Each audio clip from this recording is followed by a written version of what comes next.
pour organiser pour li nga xamante ni gis. s'il vous plaît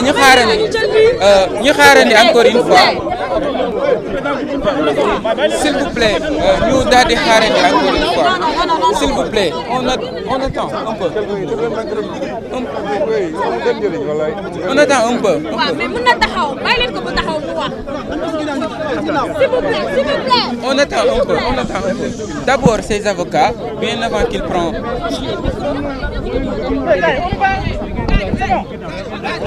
D'abord ses avocats. Voilà, maître ñoo ko gisandoo. Voilà, maître depuis 10 heures ñi ngi doon xaarandi verdict bi ana tey ban dogal la procureur di jël. Alors vous savez là. Oui, nous voudrions très brièvement informer l'opinion de ce qui s'est passé. Depuis ce matin à 10 heures, Doudou Wade a été entendu à la sûreté urbaine. La première chose peut-être qu'il faudrait dire, c'est qu'il était accompagné de ses avocats. Autour de moi-même, il y avait Maître Moustapha Mbaye, Maître Babou, Maître Baro et Maître Adi Diallo. Donc on était là avec lui depuis ce matin. La deuxième chose qu'on voudrait aussi relever pour informer l'opinion, c'est que jusqu'au moment où je vous parle, notre client Doudou Wade n'a pas encore reçu une convocation, ni de la police, ni de qui que ce soit. C'est à travers la presse qu'il a été informé et il est venu spontanément se présenter ce matin. Il a été longuement entendu et il a apporté toutes les clarifications qu'il fallait faire. Il a répondu avec précision, il a répondu avec clarté,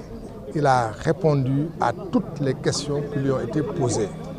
Et ses réponses ont été convaincantes. Et il s'est expliqué sur les propos qu'il a tenus et qui lui étaient reprochés. C'est des propos que vous connaissez tous qui ont été tenus lors d'une émission. Il s'en est expliqué et à la suite de ces explications, on n'a jamais été aussi clair. C'est pourquoi, à la fin de son audition, on lui a signifié pour le moment de rentrer chez lui et de se mettre à la disposition de l'enquête. Étant entendu que dans une république, dans une démocratie, tous les citoyens sont à la disposition de la justice et de l'enquête. Et de ce point de vue-là, il est à leur disposition. Étant entendu également qu'aucune interdiction ne lui a été signifiée, aucune contrainte à sa liberté d'aller et de venir. Il peut aller où il veut, il peut faire ce qu'il veut. Donc pour le moment, on retient qu'il a été entendu, qu'il a répondu aux questions qui lui ont été posées et qu'il rentre tranquillement chez lui. Et maintenant ci wolof ci ay baat yu gàtt dañuy wax ne Doudou Wade ànd ak ay avocat yi ñu ràññee ci maître Moustapha Mbaye, ñu ràññee ci maître Baro Aboubacry, maître Babou, maître Adja Diallo ak man mii ñoo ànd ak moom fii depuis ci suba depuis 10 heures ba léegi ñu bàyyi ko mu ñibbi. May wax ne bi jiitu ñu bëggoon ñëpp xam ko te mu leer ci ñëpp ba tey jii ñuy wax ak yéen Doudou Wade jotul convocation du ci këram du ci faneen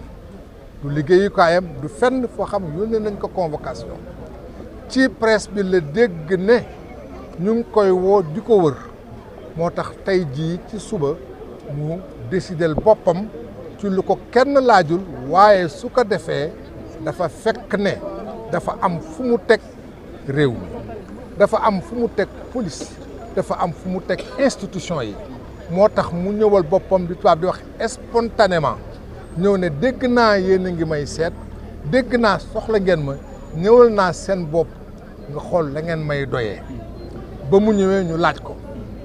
laaj ko ca wax jamu waxoon ca émission bañ doon def ci benn télévision bañ ko laajee laaj yuñ ko laaj yëpp benn bu ci nekk ci laaj yi indi na ci tontu bu leer nañ laaj bi yàgg na toogaay bi yàgg na dootul gune waaye ànd na ci ak fulla ànd na ci ak pas-pas ba laaj yuñ ko laaj yëpp lépp loo xam ne mënoon nañ indi ci leeral indi na ko ci leeral ba ñu paree mel na ni la mu leen wax doy na leen doy goo xam ne bi leer na leeraay goo xam ne bi amul lenn loo xam mën nañ ko ci yokk wala mën nañ ko ci teg wax nag su leeree kan ka séqal laaj la laaj bu leer nga tontu ko tontu bu leer bu amul benn sikk sàkk jàpp na ne mënees na jàpp ne loolu tax na ñu ne ko na dellu këram toog waaye dañ ci yokk ne dañ ko ne da nga toog di ñu déglu justice nag ak police ak gendarmerie ñëpp seen disposition la ñu nekk amul kenn ci ñun koo xam ne kii yaa ngi yeewoo fii Sénégal te nekkoo ci disposition justice nekkoo ci disposition police wala gendarmerie kon comme noonu la moom mi ngi seen disposition ma ciy yokk ne dinañuy faral di gis ne nit ñi nga xam dañ leen teg tuuma te tuuma googu mel na ne am na lu ci am wala lu ci amul ñu am lu ñu leen di tere di leen tere ci seen dem ak dikk ak ci seen àq ak yelleef am luñ ci wàññi am luñ leen ci nootuñu ko ci dara newuñu ko tere nañ la dem newuñu ko tere nañ la génn newuñu ko tere nañ la tukki wala nga toog kon jàpp nañu libre na mu nga këram ba saa ñu ko soxlaatee suñ ko woowee mu wuyu si leen merci beaucoup voilà. benn kàddu bu gàtt rek pour d'abord gërëm avocat yi nga xam ne ñoo ànd ak man wi am na nag nekk nañu sama wéetal fekk naa fi aussi ay alkaati yoo xam ne yi ay personnel de police yoo xam ne yi ay la yéwén awma lu ma leen sikkee entretien bu guddi nii nag 11h ba léegi yenn saa yi dina am ay kaddu yu juuyaloo te kaddu bu nekk di nga ko replacer pour tegaat seet diñ la wax lan la ak par rapport ak li nga def maa ngi gërëm personnel de police bi ma fi nekk bi ma fi fekk par contre maa ngi gërëm sénégalais yëpp maa ngi gërëm ñi ñëw fii ak ñi ñëwul ñi bind ñi wax ñi envoyé message man yëg naa ne tey amel naa bor Sénégal te lépp lu ma doon def ci xale yu ndaw yi en principe parce que mag yi ma seetaan ba mag yi ñëw seet si ma bariwul mais ñi ma seet si yëpp 80% ay xale lañu ngoonte man maa ngi jàpp ne li may def ci xale yi bés bu nekk ak guddi ku nekk ndekete doyul jàpp naa tey ne ndekete ci politique di nga am ñu la contre ak ñu la bañ ak ñu la bëgg mais ndekete mën nga ci liggéey loo xam ne bii considération bu rëy ngay am donc yéen